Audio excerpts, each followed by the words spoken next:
là, ici, il peut étirer les coudes sur les côtés. Je peux étirer les coudes sur les côtés. Tu vois, ça va me faire mal aux mains, donc je suis obligé de lâcher. Il va me ramener avec les jambes en même temps.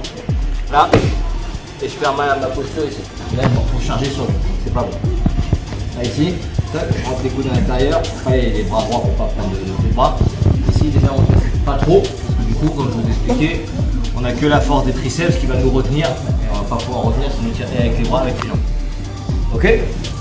Donc, on est bien en posture ici. Vous vous rappelez ici la bataille des grips. Derrière. Donc, ici, il va prendre les poignets de chaque côté. Donc, moi, je ne peux pas le laisser faire ça. Si je suis là, ici, je ne suis pas bien. Il va m'enlever ma posture, il va partir sur un triangle, un juji, peu importe. Ok. Le baseball grip sur un bras, comme une balle de baseball. Là, ok. Si je choisis ce côté-là, par exemple, ici je soulève ma main et elle va venir passer ma main au-dessus de l'autre main et taper là pour faire lâcher et prendre son poignet. Et tout de suite, on vient reprendre là. Ok. Donc j'ai une main au-dessus, une main en dessous. D'accord. Faut pas avoir les deux mains en dessous, faut pas avoir les deux mains en dessous.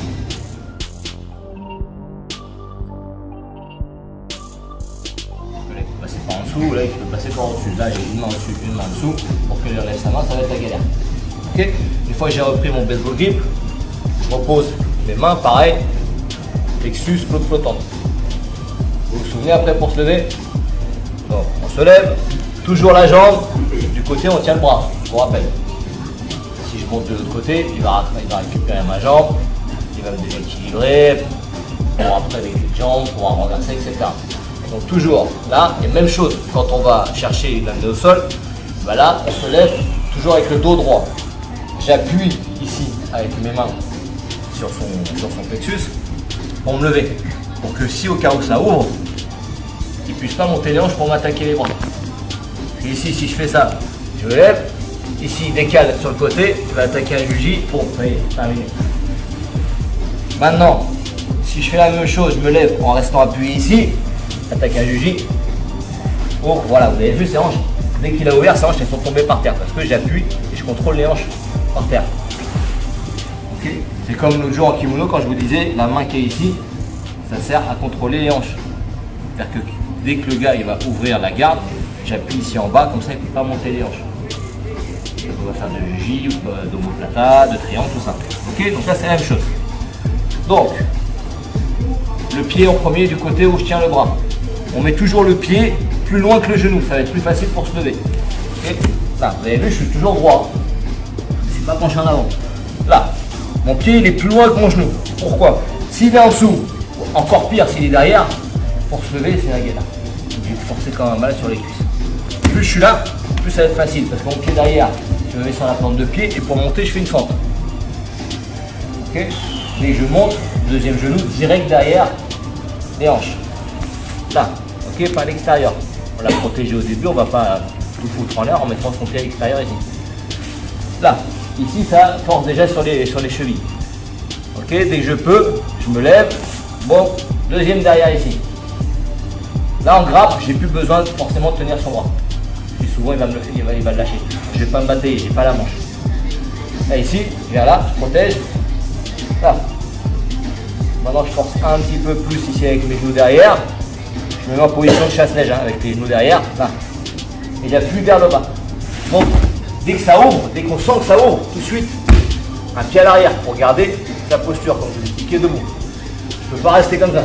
Si j'ouvre là, ici il va serrer ses cuisses, ou alors bon, il me renverse, ou ici, il tient là, il va me renverser. Je laisse descendre sans rien faire. Donc dès qu'on sent que ça ouvre, un pas en arrière, et vous avez vu mon centre de gravité recule avec moi. Que là, je me trouve au-dessus de ses hanches. Tout de suite là. Et là je suis là.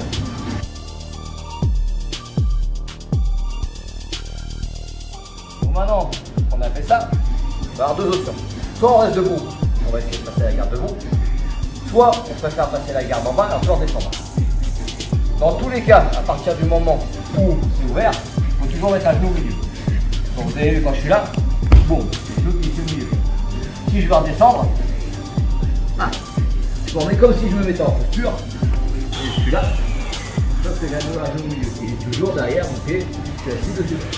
Pareil, là, et coude à l'intérieur, léger ouvert. Bon, je peux venir là. Les coudes toujours à l'intérieur, plus bas que les cuisses. Je vais jamais donner un bras à l'intérieur pour pas prendre un triangle ou un juge. D'accord. Voilà, c'est cadeau.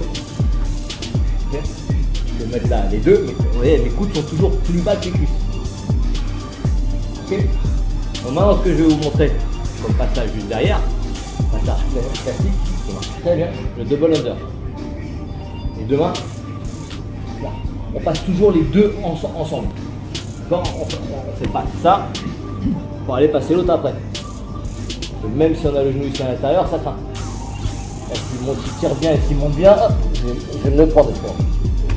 Jamais on laisse une main à l'intérieur et on passe l'autre en dessous.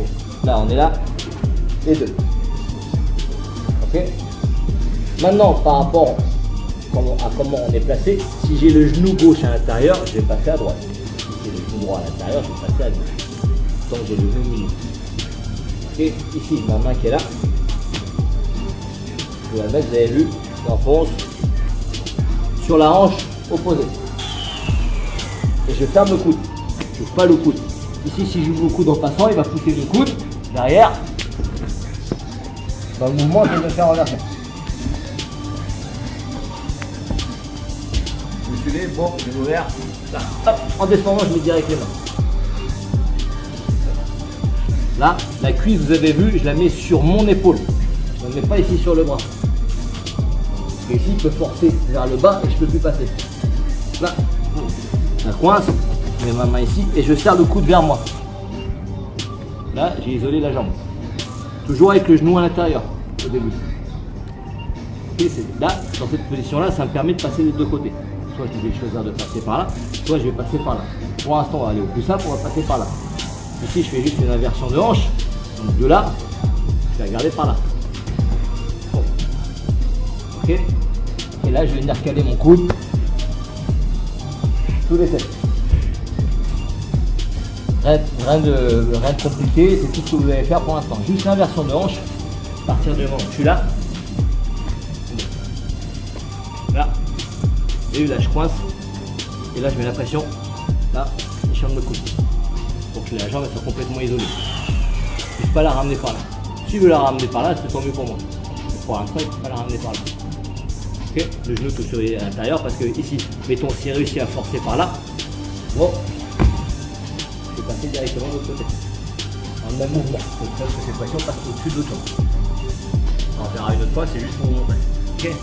Là, bon, ici, je peux venir ici appuyer, mettre du poids ici avec mon tibia si je veux. Là, juste inversion de hanche, je vais faire tomber en fait le côté de ma cuisse ou de ma hanche, ici par terre. Je tourne ma tête vers le bas. Ici. Vous allez vous reculez pas, vous faites pas un tour de pâté de maison, vous avez vu, je reste collé à lui. C'est pas ça. Non. Si je fais ça, je lui laisse de l'espace, il va revenir. Là je suis collé, je mets la pression, vous avez vu, juste. Bon. Je tombe ici sur le côté, sur le côté, comme je vous ai expliqué pour le contrôle, le premier tiers de la cage thoracique ici. Et vous êtes là et ça y est. Vous avez passé la garde.